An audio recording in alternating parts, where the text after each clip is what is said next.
d'abord, je vais commencer par les concepts. Le printemps arabe, ce n'est pas un concept arabe.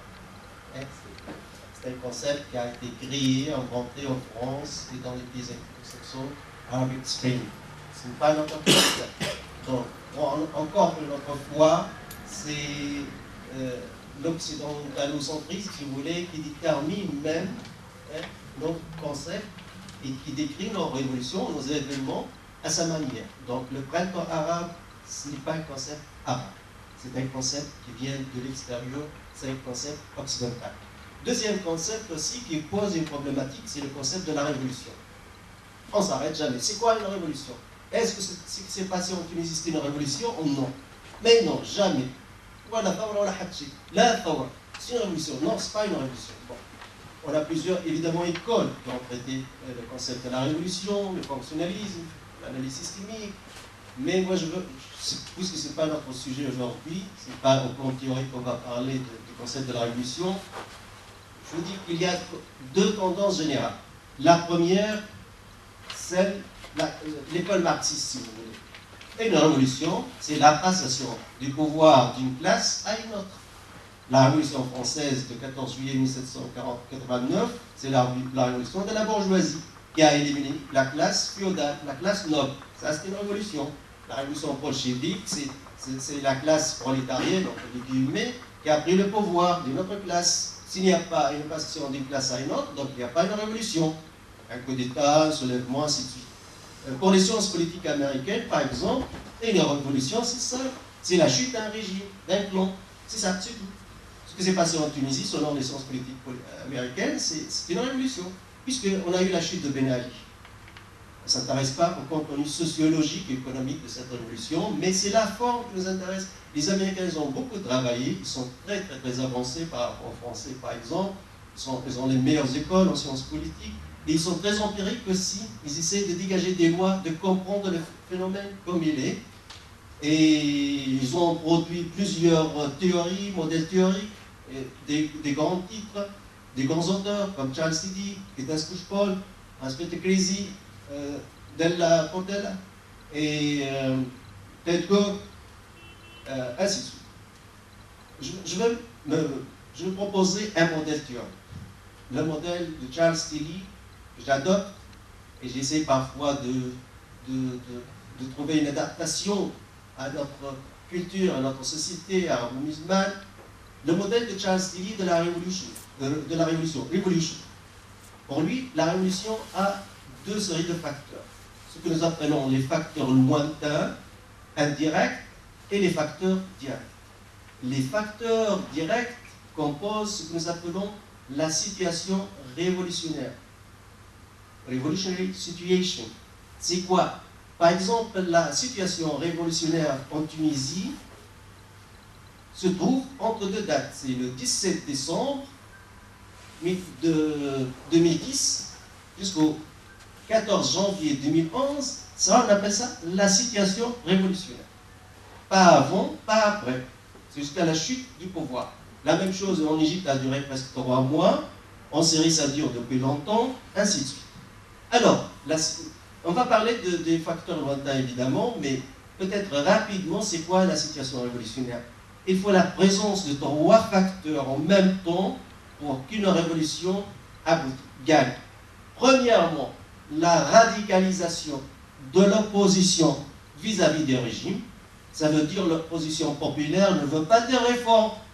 Ben Ali a donné des concessions, je suis prêt pour les réformes. Non, on ne veut pas des réformes. Stop aux réformes.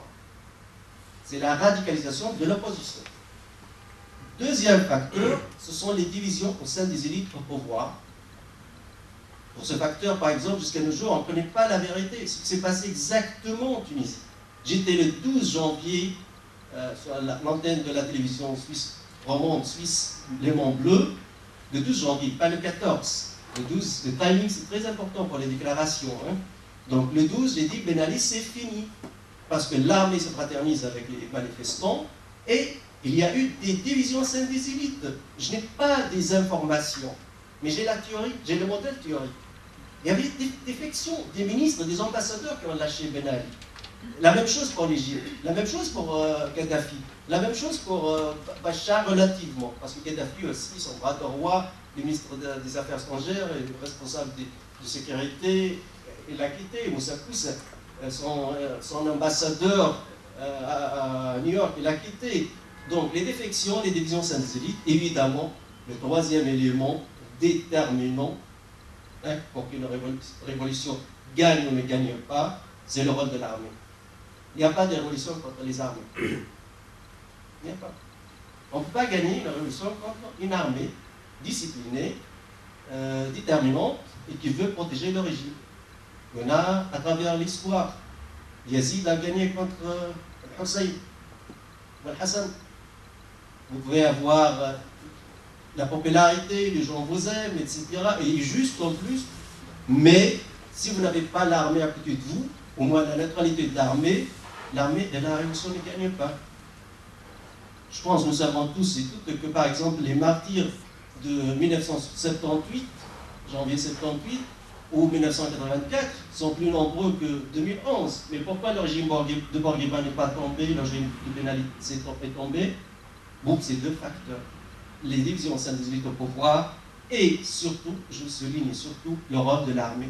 C'est pour cela, parfois, elle me dit que je suis trop militariste. Non, ce sont les sciences politiques. On ne fait pas des révolutions contre les armées. Le régime syrien, depuis le premier jour, j'ai dit le régime ne tombe pas.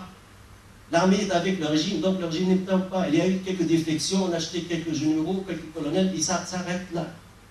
Après, on va faire une guerre de l'extérieur, on va voir l'intervention étrangère, ça c'est une autre chose.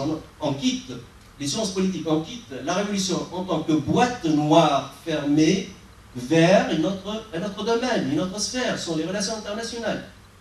Donc, dans ce printemps arabe, on a eu en même temps les révolutions, les guerres civiles et les relations internationales, les interventions étrangères. Donc, c'est ça la problématique, elle est simple. Est-ce que ce qui s'est passé, c'est du dynamisme interne ou c'est de l'intervention étrangère? Moi, je dis jusqu'où on a le dynamisme interne et jusqu'où on a l'intervention étrangère, parce qu'on a eu les deux, tout simplement. On ne peut pas dire que ces jeunes de Sidi Bouzid, Kafsa, ou je sais pas, Syrienne et Kassrine, elles ne sont pas sincères, elles sont manipulées par la CIA. Mais c'est impossible. Non, c'est vraiment le dynamisme interne, c'est à l'intérieur que ça se passe. Mais en même temps, on ne va pas dire que les officiers de la CIA sont en train de dormir, regarder à la télé ce qui se passe en Tunisie, en Syrie, en Yémen, ou en Libye. Non. Donc on va analyser ces deux facteurs. Puisqu'on n'a pas beaucoup de temps, peut-être que vous avez vu, j'ai d'autres conférences sur le YouTube, pour les facteurs lointains. Parce qu'une révolution aussi, c'est l'explosion. C'est une accumulation des facteurs quantitatifs qui mènent à une transformation qualitative. Ça s'accumule, ça s'explose. Pour les facteurs lointains, on a dit alors, pour simplifier, une révolution a deux séries de facteurs, facteurs lointains, indirects, et facteurs directs. Pour les facteurs lointains directs, le premier facteur déterminant, c'est l'explosion démographique qu'a connue le monde arabe. Soit en Tunisie, en Arabie Saoudite, on n'en parle plus. En Tunisie, par exemple, nous étions presque 4 millions à l'indépendance, 3, l'Arabie Saoudite 2 millions, 3 millions. Aujourd'hui, l'Arabie Saoudite, ça compte plus de 27 millions. Nous, on est à 10. L'Algérie, 35, 40. Le Maroc, la même chose. Donc, il y a une croissance démographique très, très, très forte dans le monde arabe. Et c'est toujours à travers l'histoire, toujours, quand il y a une explosion démographique, il y a soit des révolutions, soit des guerres. Les analyses, par exemple, l'analyse des croisades, ce n'est pas parce que les chrétiens cherchent à dominer l'islam ou une revanche, non, parce qu'il y a une explosion démographique en Europe. Donc, c'est l'expansion. D'autres politologues aussi disaient que Futuhat Islamiyya, c'est le fruit de l'explosion démographique qu'a connue la péninsule arabique. Donc, c'est déterminant. Ma femme m'appelle. Donc, c'est déterminant de tout processus révolutionnaire. Cette explosion démographique, qu'est-ce que ça veut dire? On a 70% des jeunes qui sont marginalisés vis-à-vis du pouvoir économique et politique et social, mais qui sont la majorité. Mais c'est pour cela que ça choque aussi quand on voit les élites politiques en Tunisie ceux qui dépassent 70 ans, 60, 80 ans, etc., et on néglige ces jeunes qui étaient le noyau dur de la révolution tunisienne. Le dynamisme économique, on a parlé de ce dynamisme lointain, un facteur lointain qui est le dynamisme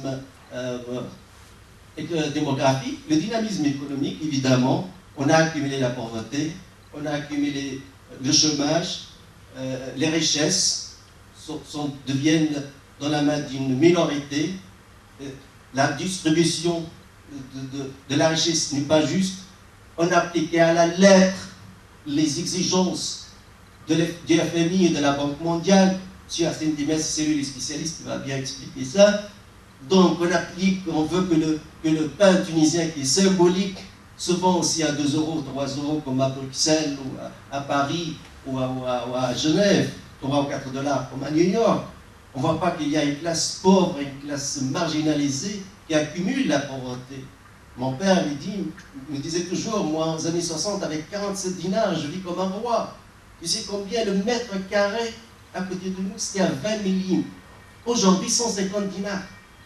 Pour voir le pouvoir d'achat, comme on l'était avant, ou comme il est aujourd'hui. Je préfère un salaire de 47 dinars et je ne veux pas ces 600, 700 dinars d'aujourd'hui. Je ne veux pas du tout. Donc, il y a eu le déclin de la classe moyenne.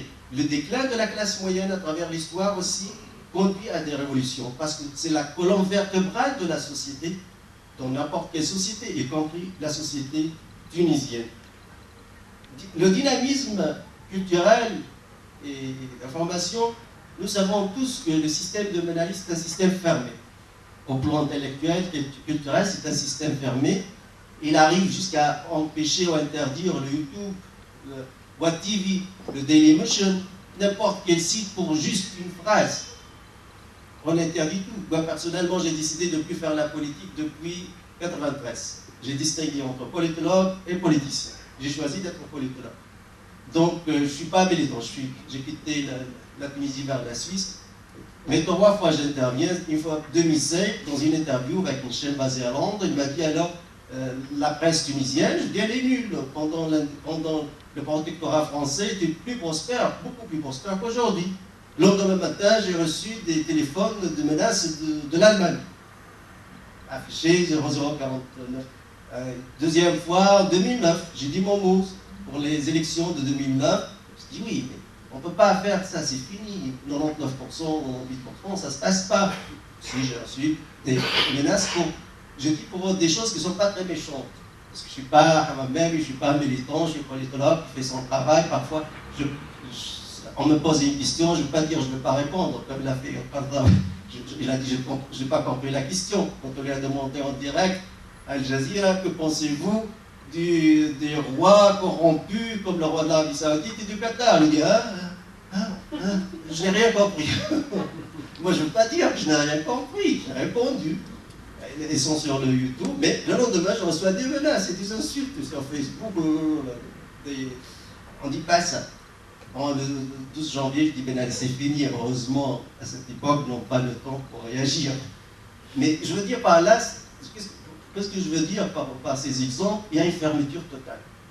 Elle n'est pas même partielle, elle n'a pas même dosé, mais c'est total. C'est vraiment, il faut dire qu'on est dans le paradis tunisien, aucune critique. Or, penser, c'est dire non.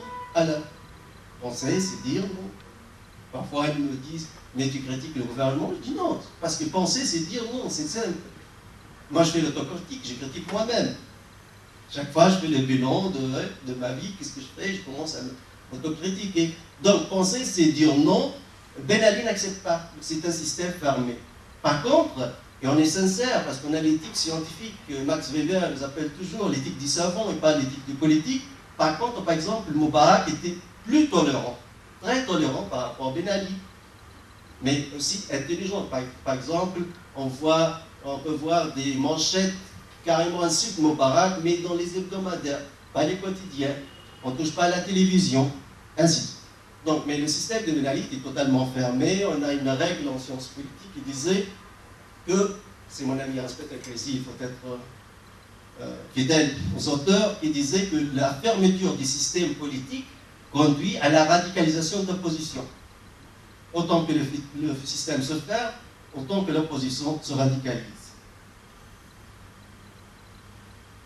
Le dynamisme politique, il y a eu un dynamisme politique avec l'émergence du nouveau parti politique et du mouvement qui commence à se radicaliser. Il ne veut plus de réformes avec Ben Ali, il veut le départ de Ben Ali. On a vu certaines personnalités, y compris le président de l'État actuel, Moscow Mazouk, il a dit à Al Jazeera,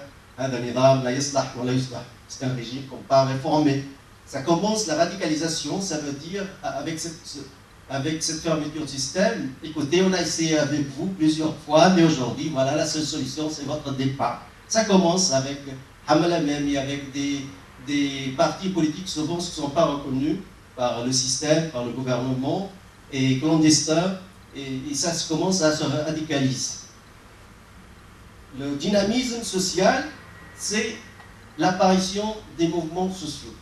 La révolution tunisienne, égyptienne, c'est une révolution des mouvements sociaux par excellence. Manipulateur, celui qui dit que les frères musulmans, ou en en Tunisie, ou n'importe quel parti politique était derrière la révolution. Ceux qui ont été derrière la révolution sont les mouvements sociaux. Or, comme nous le savons, les mouvements sociaux sont souvent inconnus, leurs chefs sont inconnus, ne sont pas bien structurés.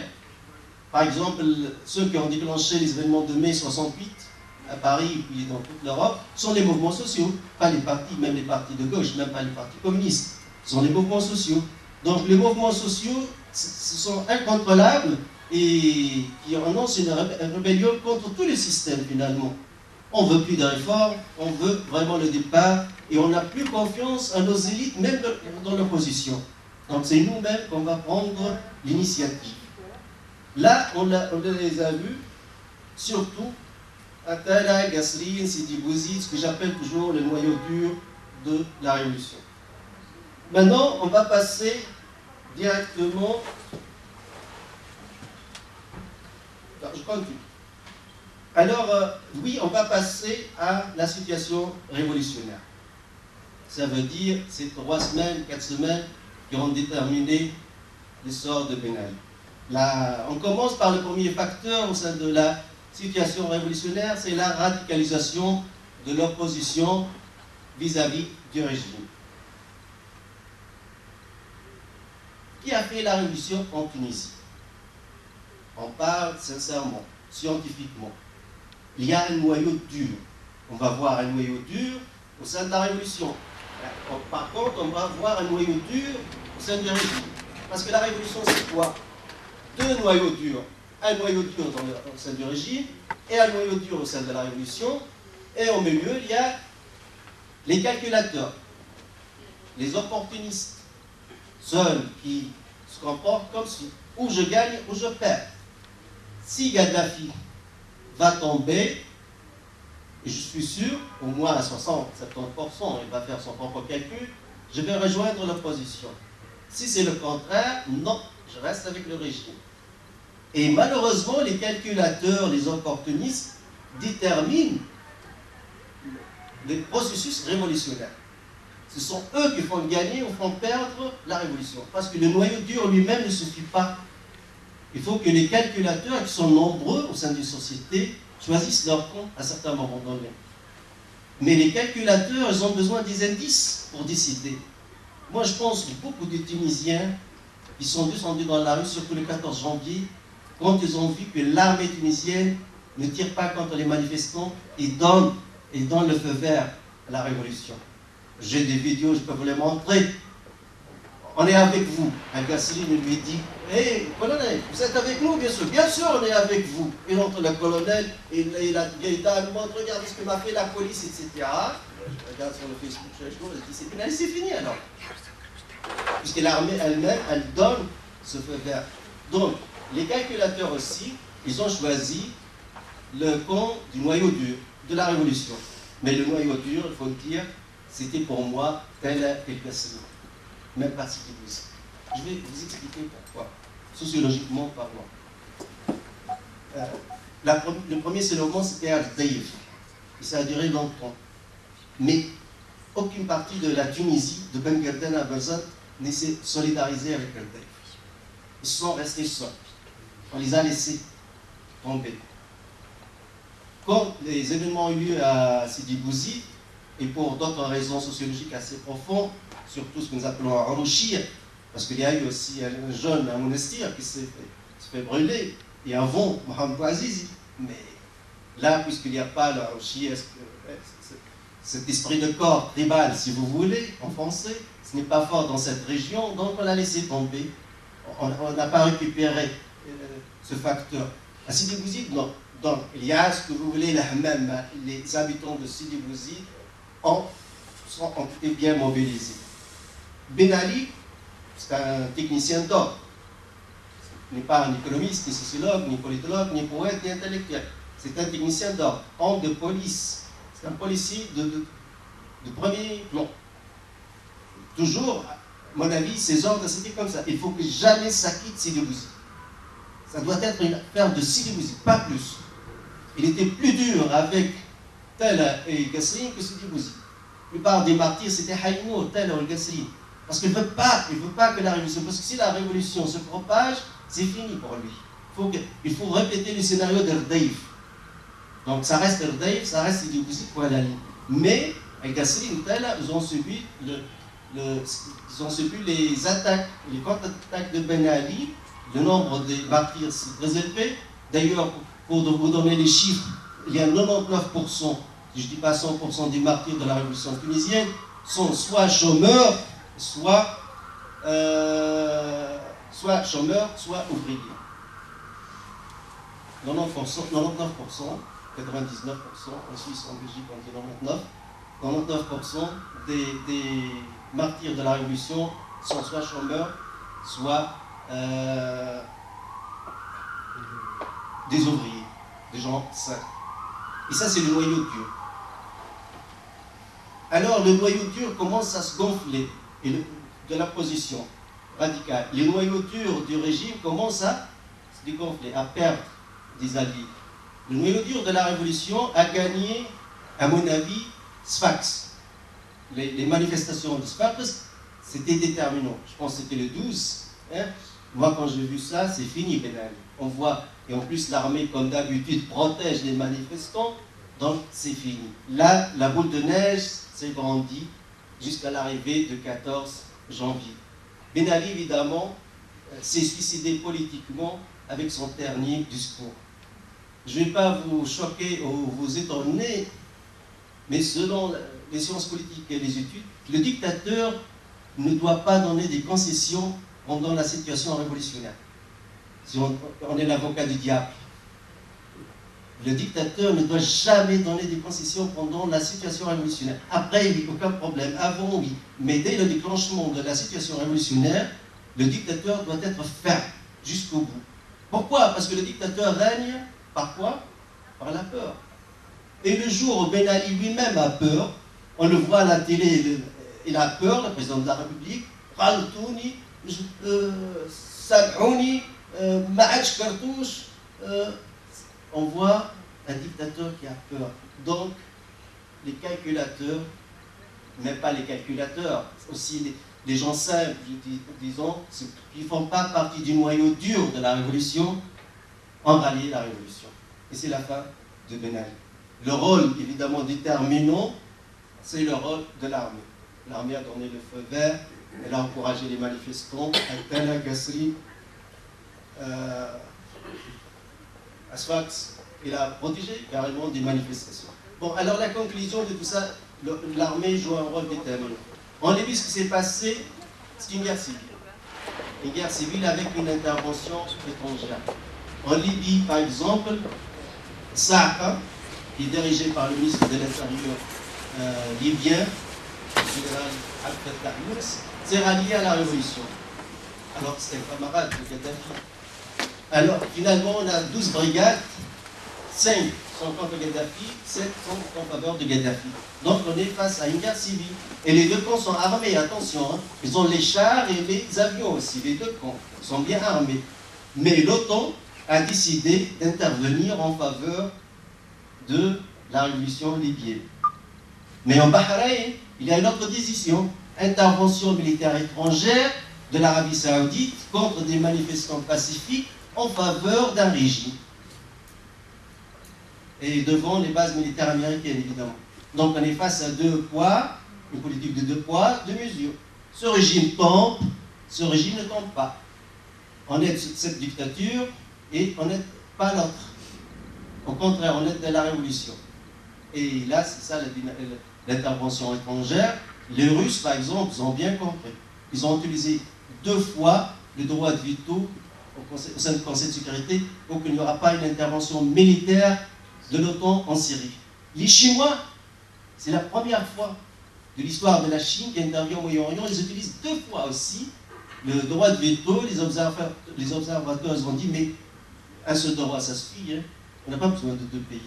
Un seul, ça suffit. Le Conseil de sécurité, 15 membres permanents, 5 qui ont le droit de veto. Si la Russie utilise le droit de veto, tout est bloqué. La décision ne passe pas. Mais non, les Chinois ont dit, on veut dire aux Américains, on n'est plus dupes, on ne va plus répéter ce scénario de l'intervention en Libye.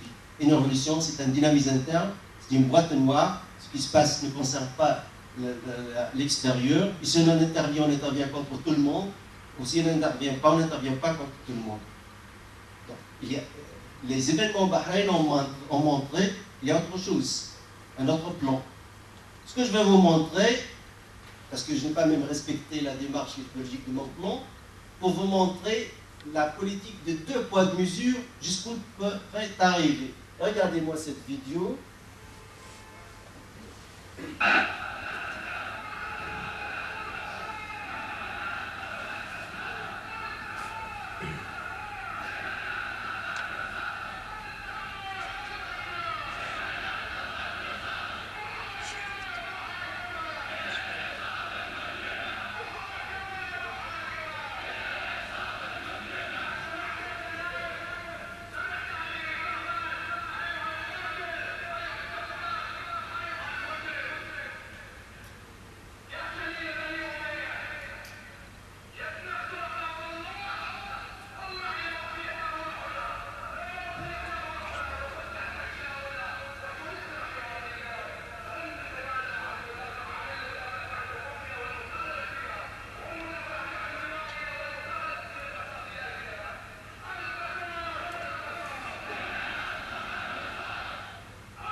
J'ai des dizaines de cette vidéo. Vous pouvez aller à YouTube, écrire Révolution en Arabie Saoudite, vous allez voir des centaines des morts. On compte 17 morts, 40 000 prisonniers politiques. L'Amnesty International publie The Kingdom of Silence, le royaume du silence. Mais ça, c'est un printemps arabe ou c'est quoi? Ces images ne passent pas à la télé. On ne peut pas voir ces images ni en France 24, ni à la BBC, ni ailleurs. Je parle d'Occident, je ne parle pas de Jazira Arabi, parce que pour moi, Jazira Arabi, je le rappelle toujours, hein, ce sont des chaînes où la liberté d'expression est égale à 0, même pas 1 sur 20. Pourquoi? Parce qu'on ne respecte pas ce que nous appelons en sciences de l'information, c'est Arsène Dimas qui a enseigné à l'EPSI, la loi de la proximité. La loi de la proximité, ça veut dire qu'il faut commencer tout d'abord par ce qui se passe chez vous, dans votre village, dans votre capitale. Et puis vous passez au pays suivant, hein, la loi de la proximité. Mais là, en Arabie Saoudite, qui va parler de ça? Il va parler des 40 000 prisonniers, de ces manifestations massives. Juste après la révolution tunisienne, il a eu la révolution en Oman. Mais personne n'en parle. Le Bahreïn sont laissés pour compte. Ils ont dit chiite, alors chiite, c'est pas ça le problème. Le problème, c'est une révolution pacifique, qui n'est pas armée, c'est très important, qui n'est pas terroriste, des gens qui veulent le changement. Mais on ne veut pas parler de ça. Il n'y a que des révolutions qu'on veut qui gagnent. La Syrie, la Libye, la Tunisie, l'Égypte. Ici, on arrive d'Algérie. Ils ont essayé l'Algérie. Ils ont essayé de créer, et dans les coulisses, j'ai vécu l'expérience avec des médias occidentaux. Ils me font des interviews pour que je parle à cette époque qu'il y aura une révolution en Algérie. Mais je dis, il n'y aura pas une révolution en Algérie. Il y a une armée nationale populaire enracinée. On ne peut pas avoir une révolution contre une armée, comme l'armée algérienne. Il n'y aura pas une révolution, ça ne passe pas. Et ça ne les plaît pas. Et puis après, ils ne me posent plus la question. Je suis carrément censuré. Je parle des médias occidentaux, je ne parle pas des médias arabes. Je suis censuré de la question syrienne, par exemple. certains moments donné, j'ai dit, écoutez, il n'y a pas une révolution en Syrie. Ça veut dire la situation révolutionnaire, ça veut dire mes éléments, je ne les trouve pas. Si j'ai devant moi une armée loyale, il n'y a pas de révolution. Bachar, il est dictateur, il n'est pas dictateur, il est bien, il est mauvais, ça c'est une autre question. Mais techniquement parlant, les éléments de la révolution ne sont pas là. On veut faire une révolution par l'extérieur, par les services secrets, on fait entrer les armes, les coûts des interventions étrangères en Libye a dépassé 4 milliards de dollars. Et c'est toujours le Qatar et l'Arabie Saoudite qui payent la facture. En Syrie, les coûts ont dépassé 10 milliards de dollars.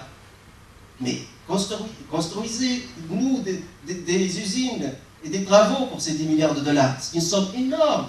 La Tunisie post-révolution a cherché partout des subventions, des crédits, on ne trouve pas. Or, quand il s'agit de détruire, on est là pour signer les chèques et les grosses sommes. Mais évidemment, personnellement, je pense que jamais le Qatar a une politique étrangère propre au Qatar. Ni l'Arabie Saoudite a une politique étrangère propre à l'Arabie Saoudite. Ce sont des pays qui exécutent les ordres. Ce sont des pays protectorats. Les deux plus grandes bases américaines dans le Moyen-Orient ne sont pas en Israël, sont au Qatar. Bahreïn, en Arabie Saoudite. Dans ces pays, il n'y a rien, c'est le vide total. Quand on regarde l'Arabie, on regarde Jazeera, on pensait qu'on c'est la télévision suédoise, c'est la télévision norvégienne. On oublie la société saoudienne. Une intellectuelle saoudienne, que je discute avec elle souvent en Genève, quand elle fréquente Genève, elle disait, ça c'est 6 ans, 7 ans en arrière, regarde, on souhaite d'avoir 1% de ce que la femme tunisienne a. On est des esclaves, Jawari. On n'est rien du tout, on est effacé. Les hommes aussi disaient la même chose. Des populations qui ne regardent des yeux qu'à la télé n'ont jamais touché un bulletin de vote dans leur vie. Parce qu'il n'y a rien, il y a un vide total. Mais ils maîtrisent, ils dominent le monde médiatique arabe. Al Jazeera, Al Arabiya, Al Hayat, Al Sharq al-Awsat, une série de journaux et les colloques, les grandes conférences pour propager la démocratie dans le monde arabe, ça se tient à Doha, Qatar. Alors le cher Mohammed Adib al-Ajmi, pour un seul poème, elle est punie à vie, perpétuité à vie, puis on a fait une mobilisation en Tunisie, en Europe, maintenant 15 ans en prison, on va le voir, parce que pourquoi je défise toujours Mohammed Adib al-Ajmi, d'ailleurs on a fondé le Comité international de libération de Mohammed Adib al-Ajmi, parce que dans ces 3 minutes, il reflète le vrai printemps arabe. Il y a un vrai printemps arabe et un printemps arabe contrefaçon. L'un qui est du dynamisme interne, il sort de Sidi de Tel à Al-Gassine, un vrai, et d'autres contrefaçons qui étaient fabriqués à Doha, ou à Hadid, ou Silia, ou le Qardawi, ou Fatawi, ou Jazeera, ou l'argent, ou les conférences, de Sheraton Doha, ou Sheraton Saoudi, ainsi de suite. Donc, pour moi, j'ai aimé toujours ce poème, j'adopte même, je suis en contact avec sa famille, sa tribu, parce qu'il a résumé tout. Dans 3 minutes, il a tout résumé. Il a tout résumé, la tragédie arabe.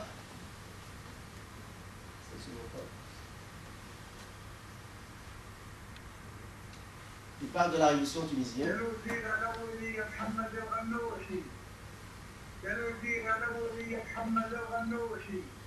لو حسبنا خطتك ما هي الدستورية ما بقينا بن علي ولا بقينا عصرا نعتبرها لحظة بالعمر تاريخية.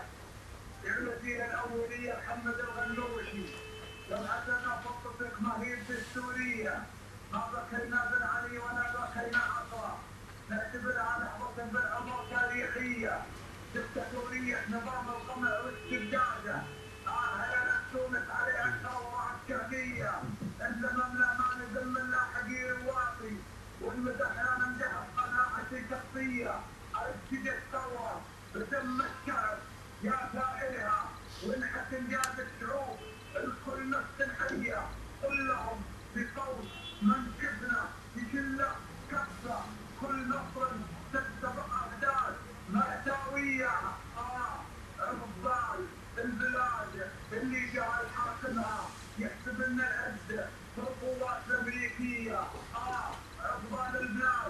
اللي قاعد حاكمها يحسب النهج بالقوات الامريكيه وادبار البلاد اللي شعبها جايه والحكومه تفتخر بطاقتها الماليه وادبار البلاد اللي كلام مواطن معك جنسيه وتصبح ما معك جنسيه وادبار النظام القمعي المتوارث لا متى وانتم عبيد النزعه الذاتيه لا متى والشعب ما يدري قيمه نفسه لا ينقل وراء كلها منسيه ليه؟ ما يختار حاكم بالبلد يحكم له يتخلص من نظام السلطه الجبريه علم اللي مرضي نفسه ومدعي شعبه بكره يجلس بداره واحد الكرسيه علم اللي مرضي نفسه ومدعي شعبه بكره يجلس بداره واحد الكرسيه هذا يحسب ان الوطن باسمه وباسم عياله الوطن الشعب وانجاز الوطن شعبيه وهددوا والصوت واحد للمصير الواحد كلنا تونس توجه النخبه القمعيه كلنا تونس توجه النخبه القمعيه الحكومات الحراميه ومن يحكمها كلهم بلا استثناء حراميه السؤال اللي يؤلف فكره المتسائل لم يجد اجابته من كل جهه رسميه دامها تستورد من الغرب كل اشياء ليه ما تستورد القانون والحريه ليه ما تستورد القانون. C'est un magnifique poème, très joli, mais il a payé cher de sa vie. Les services secrets qatariens l'ont jeté en prison. Au début, c'était à vie. Ça veut dire qu'il doit passer toute sa vie en prison à cause de la Tunisie, à cause de Koulouna Tunis. Puis on s'est mobilisé. Je remercie toujours Fasl al-Maqal, le Tunsi et le programme là, de la Sofiane Fahad. J'ai exposé sa cause, puis c'est médiatisé en Tunisie, puis c'est France 24, timidement, la BBC, évidemment, c'est pas live, c'est pas comme la Syrie ou l'Égypte, mais on a parlé, puis le ministre des Affaires étrangères français, il a dit, mais qu'est-ce qu'il a dit dans ce poème? C'est quoi pour qu'on met quelqu'un en prison à vie? Donc c'est un dictateur total. J'ai demandé à ta rubrique, est-ce que Ben Ali t'a jugé pour tes poèmes ou c'est pas tes déclarations? Il m'a dit non, il m'a fait 6 mois parce que il m'a dit que j'ai frappé une femme ou je sais pas quoi. Donc une histoire dans le quotidien, parce que Ben Ali, le dictateur, Ben Ali n'ose pas mettre un poète ou un écrivain en prison parce qu'il a écrit un poème.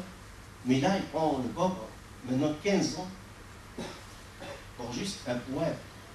Mais après, on appelle les Arabes et les étrangers à assister aux conférences de la propagation de la démocratie à la Qatarienne. Donc, Benville, c'est le vrai printemps arabe. D'autres, c'est de contrefaçon. Il faut faire la différence entre ces deux printemps arabes. L'un est juste, sincère, il vient de ces régions marginalisées, l'autre, c'est de la contrefaçon. L'Arabie Saoudite, on a dit la même chose. Le problème avec ces États, on m'a toujours dit, tu critiques énormément le Qatar et l'Arabie Saoudite, mais je les critique parce que tout d'abord, ils interviennent massivement dans les démocraties afin vraiment de détruire le projet et le processus démocratique en Tunisie, en Égypte et ailleurs. En même temps, ce sont des dictatures totales. Peut-être je vous étonne, j'ai dit j'ai ma chaîne personnelle YouTube, j'ai plus que 900 vidéos, parce que YouTube me donne les statistiques, me donne à moi, elle n'est pas visible au public. J'ai 10 millions de vues, dont presque 5 millions de l'Arabie Saoudite. Ma popularité immense n'est pas en Tunisie, c'est en Arabie Saoudite. Or, je parle que même pas de 5% dans mes vidéos, même pas 5%, ce n'est pas mon sujet principal.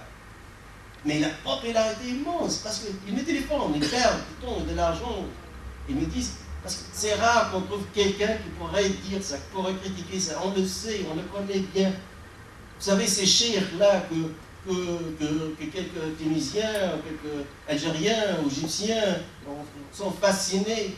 Nous, on les ridiculise, on les connaît bien. On a vécu avec eux, ils se moquent d'eux, évidemment. Fatah, ils disent Fassaoui. Al-Shir, ils disent Al-Shik. Al-Shir sont les Drid à Doha. Al-Shik, Fassaoui, Al-Shik. Un jeune saoudien, Il est conscient, parfois beaucoup plus que des jeunes Tunisiens manipulés. Hein. Attention, parce qu'on a aussi en Tunisie une tendance à se moquer de cette région. Non, ils ont une jeunesse très instruite et très consciente. Et on ne peut pas la manipuler.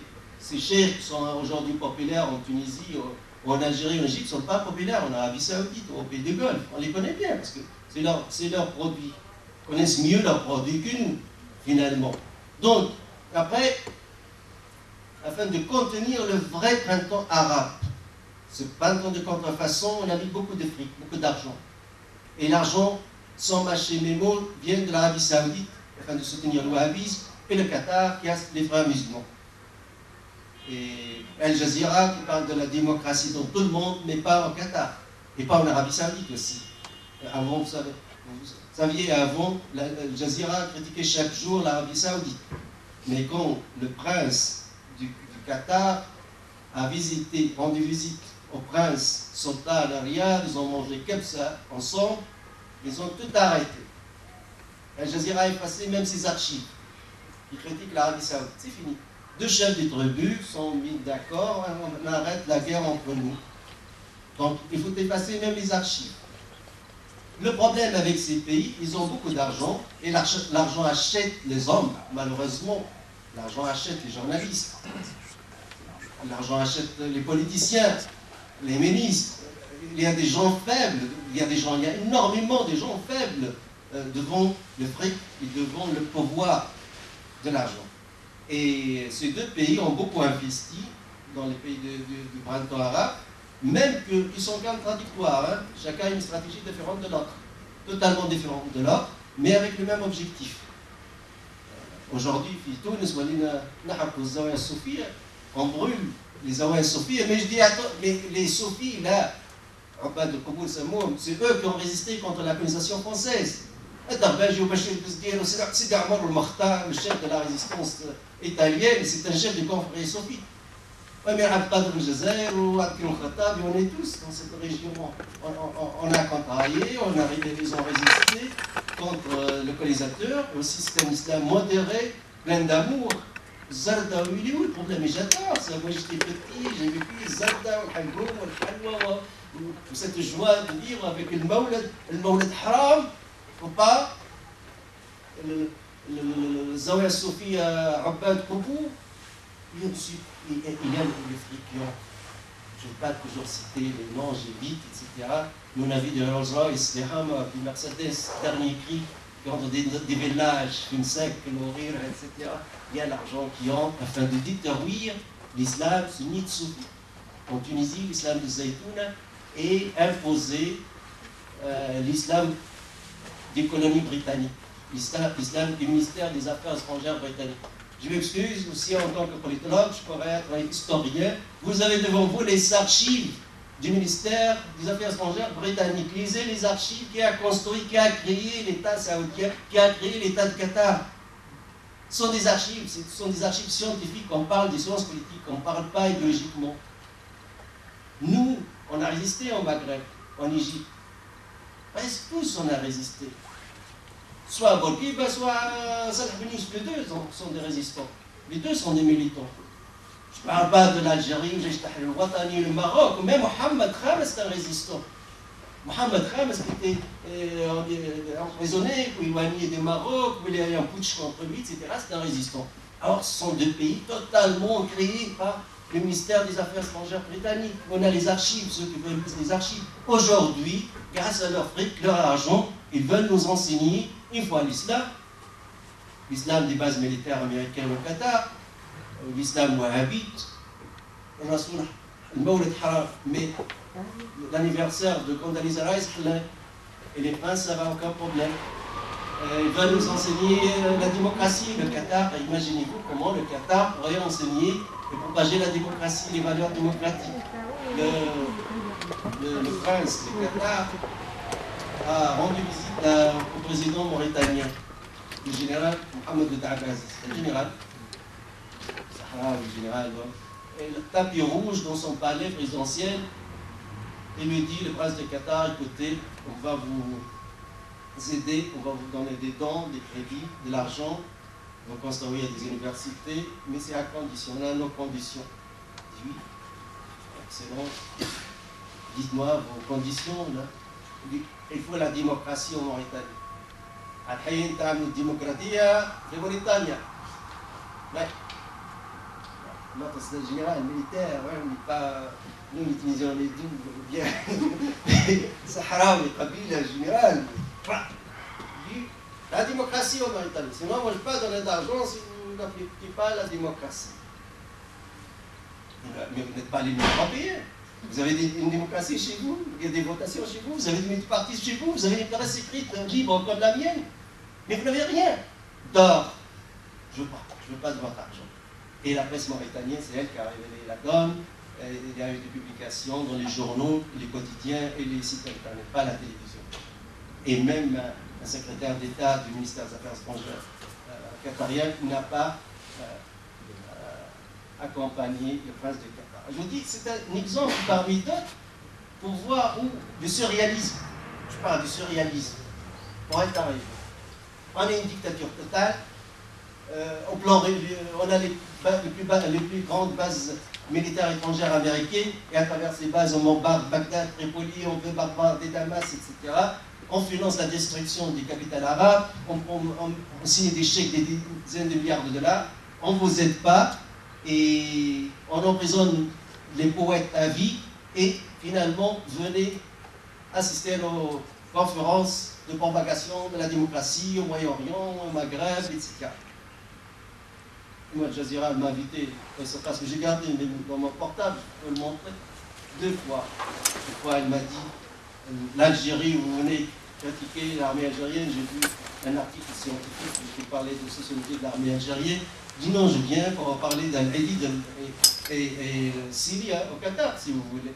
Et récemment, d'accord, récemment, ça fait 1 mois et demi, je pense, il m'a téléphoné, il m'a dit, écoutez, vous venez à Londres, je sais que vous n'aimez pas le Qatar, vous allez défendre la Syrie contre une frappe aérienne. Je dis non, je donne une crédibilité, moi je ne crois pas en votre chef, ni en vous, ni en votre système, ni en tout ce que vous êtes en train de faire.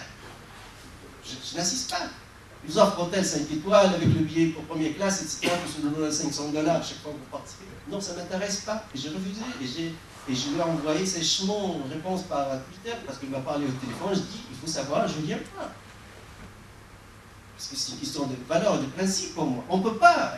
Parce que la révolution, finalement, elle a des dimensions. Dimensions sociales, dimensions psychologiques, dimensions surtout éthiques. Surtout au plan éthique. Max Weber, l'éthique du savant, l'éthique de politique. On ne peut pas. C'est inimaginable. C'est du surréalisme de parler d'une dictature moyenâgeuse qui propage la démocratie. C'est inimaginable. Ça rentre dans l'hypocrisie totale, 2 poids 2 mesures, tout est cassé. Ce printemps arabe aujourd'hui n'existe plus, c'est fini, ce sont des interventions étrangères. Je n'ai pas parlé des dossiers américains, parce que ça va prendre du temps. Malheureusement, les 45 minutes sont finis. Peut-être une autre fois, et merci beaucoup pour votre patience.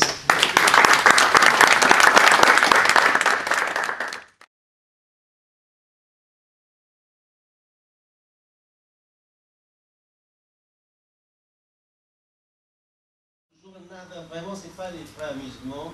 Elle a pas mal d'autonomie, pas mal de lectures et d'approches, parfois assez différentes des frères musulmans. Mais sûr et certain que Nada est lié aussi avec les frères musulmans en tant qu'organisation internationale, parce que ce n'est pas une organisation nationale, les frères musulmans, aussi lié quelque part avec le projet des États-Unis d'Amérique. Et là, je n'ai pas eu l'occasion de parler des États-Unis d'Amérique. À mon avis, toute la stratégie de ce printemps arabe de contrefaçon, j'ai insisté qu'il y a 2 printemps arabes, le vrai et la contrefaçon. Alors la contrefaçon, là, c'est on peut récupérer ce dynamisme interne en faveur d'un autre projet différent. Les Britanniques ont beaucoup influencé les Américains à ce sujet. Les Britanniques ont le concept de local power, le pouvoir local. Qu'est-ce que ça veut dire? Ça veut dire quand on va par exemple à la péninsule arabique ou les pays du Golfe, on cherche. Si on trouve Ibn Saoud, c'est lui le chef charismatique de sa tribu, on traite avec lui comme il est. Je n'ai pas besoin, moi, de construire des lycées comme la France, de construire des nouvelles élites pour gouverner. Vous savez, les rois et les princes des pays du Golfe, jusqu'à maintenant, il y a des analphabètes les analphabètes. Ce n'est pas un secret d'État, si vous direz. Je peux vous le montrer d'ailleurs YouTube tout de suite. Le roi Abdallah, c'est 3e année de primaire, il n'arrive pas à lire une phrase correctement en langue arabe. Je ne parle pas l'anglais ou l'allemand ou le français. Et vous pouvez parler de tous ces princes de la même façon. Alors, les Anglais ont influencé les Américains à ce propos. On donne le pouvoir aux islamistes au lieu d'avoir un conflit historique avec eux. Et les islamistes acceptent évidemment notre stratégie, qui se repose sur 2 points essentiels, 2 piliers. Le premier pilier, c'est l'économie de marché. Raj Ghanouchi l'a dit, en Tunisie, on est avec l'économie de marché, on ne fait jamais de marche arrière. Et les frères musulmans l'ont dit en Égypte aussi. Donc, pour l'FMI, pour la Banque mondiale, c'est l'expert, c'est lui qui va expliquer ça. Les islamistes sont vraiment en très très bon rapport sur ce plan avec les Américains. Deuxième donne, c'est vous devez vous intégrer dans le système de défense de l'OTAN. C'est ce qui se passe. Vous trouvez les frères musulmans, les islamistes sont partout avec les Américains. Les Américains disent c'est Bachar le kafir, il faut faire le djihad contre Bachar. Tout le monde doit faire le djihad contre Bachar. C'est la même chose en Libye, etc. Peut-être demain l'armée algérienne.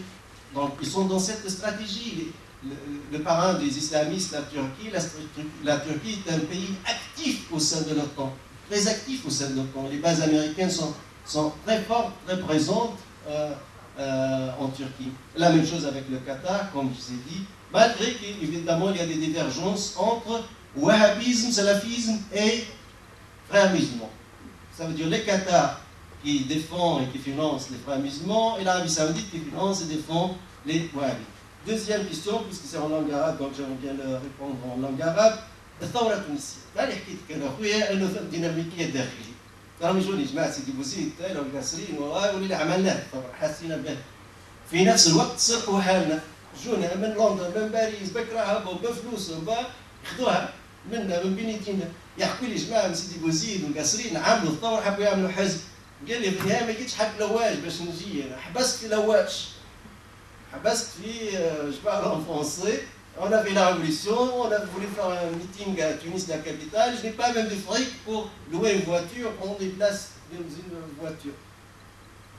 Parce que la démocratie ou les élections, voilà.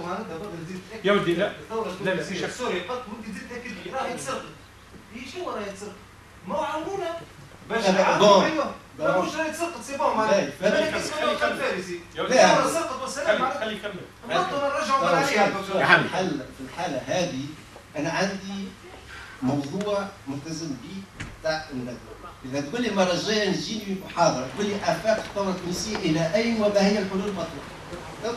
امشي صفحه فيسبوك امشي اليوتيوب عندي 900 واحد j'ai proposé la solution en Tunisie. J'ai dit le slogan de la révolution tunisienne, donc il faut qu'on aille le welfare state, l'État-providence.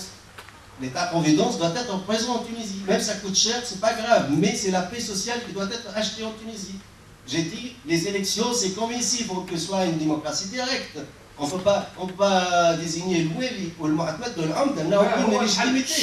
Mais je suis en train de parler. أنا معاك في حكاية الولاد لازم يكونوا منتخبين. يا ولدي يسري. تو تافي داكور. شنو ما خليكش تكلم تعاوننا ما هيش فوضى.